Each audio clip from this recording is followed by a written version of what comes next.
Hello friends, आज हम लोग ये जानने का प्रयास करेंगे कि इस ब्रह्मांड का निर्माण कैसे हुआ था, यह यूनिवर्स कैसे अस्तित्व में आई थी। इसके लिए हम लोग 3 पक्ष की स्टडी करेंगे कि इसके बारे में विज्ञान क्या कहता है।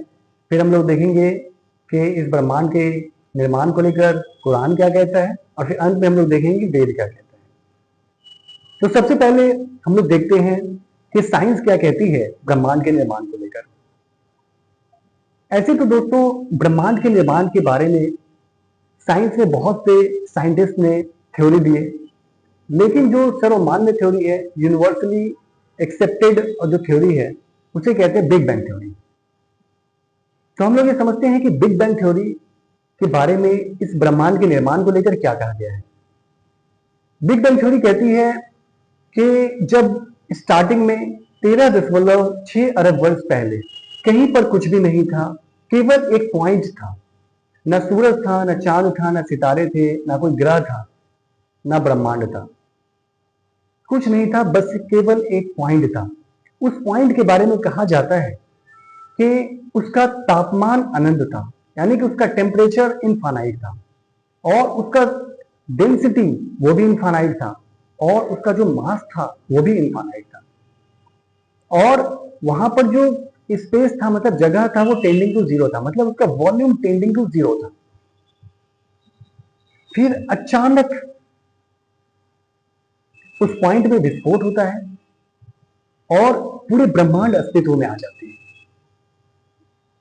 और पहले 3 मिनट में पहले परमाणु का निर्माण होता है।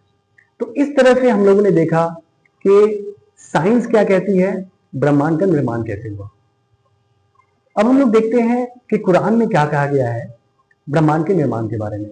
तो कुरान के चैप्टर 21 यानी कि सूरह अंबिया की आयत 30 में ये कहा गया है, जिसका हिंदी में ट्रांसलेशन है, अल्लाह पाक कहते हैं कि हमने पृथ्वी और आकाश को अलग किया, पहले ये एक साथ थे।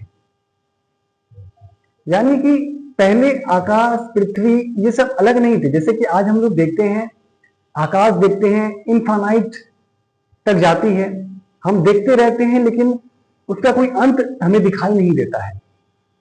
तो अल्लाह पाक कहते हैं कि पहले वो आकाश और पृथ्वी एक साथ थे, मतलब एक जगह पे थे, एक ही जगह पे, और हमने उन्हें अलग किया।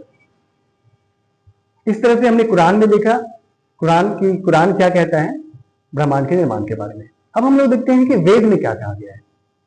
तो वेद में कहा गया है कि ब्रह्मांड के अंड से इस पूरे ब्रह्मांड का निर्माण।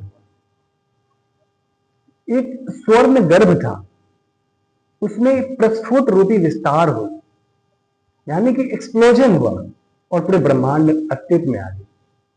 तो इस तरह हम लोग देखते हैं कि साइंस, कुरान और वेद कहीं ना कहीं तीनों एक ही बारे में, एक ही चीज की बात कर रही है कि बस एक ही चीज था, वहां पर एक्सपेंशन हुआ, वहां पर विस्फोट हुआ, और पूरे ब्रह्मांड का निर्माण हो गया। तो यही था दोस्तों कि ब्रह्मांड का निर्माण कैसे हुआ, जिसमें हम लोगों ने देखा कि साइंस ने इसमें क्या क्या कहा गया है, और कुरान क्या कहती है, और वेद में इसके बारे में क्या कहा गया है।